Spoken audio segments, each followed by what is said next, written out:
doing an entire video on naming a company. The truth is that naming your company is actually a science. There are many factors to watch out for, and a lot of people spend too much unnecessary time trying to name their startup when they don't realize that they might have to change what the startup is about in itself.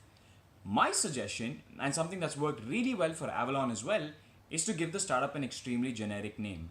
And I'm sure a lot of you are raising your eyebrows right now and thinking, hey, the startup is something special to me. It means something special to me. Why don't I take some time out to figure out a name for the startup?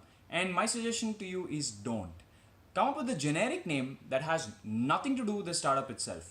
Think about companies like Google. If you didn't know Google was a big search engine, what would you think they did? The cool thing about naming your startup in a generic fashion is that you can always change what the startup does in the future. However, for a company like JobsPire, it would be extremely hard for us to pivot from doing jobs and start making driverless cabs, which is why it's an amazing idea to give your startup a generic name. This gives you unlimited space to pivot. The word pivot means that you can slightly tweak the idea of your startup or even radically tweak its idea if the market doesn't respond and isn't paying for the tool that the startup is providing.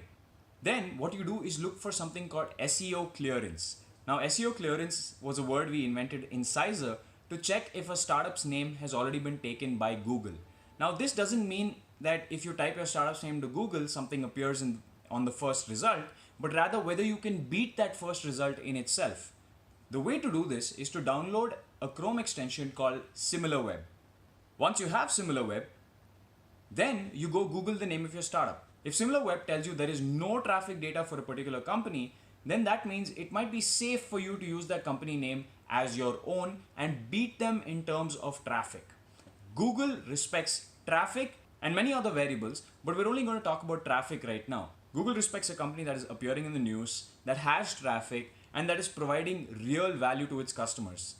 In my future videos, I will teach you how to give users value and drive SEO up.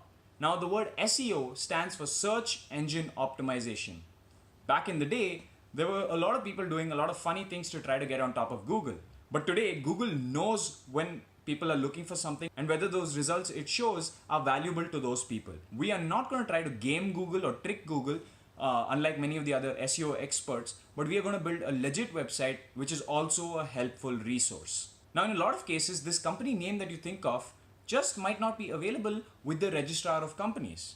When you register a company in India, you need to go to something called the ROC, which is the Registrar of Companies, show them the name of the company and tell them, is this available?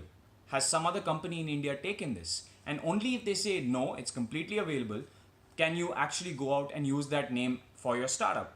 But here's the cool thing, right? The registered name of your company and the actual business name of your startup can be two different things. Avalon is registered as Isdubar Ventures Private Limited when it's doing business as name is Avalon Labs. And this is completely fine, right? And you will see this happen many times.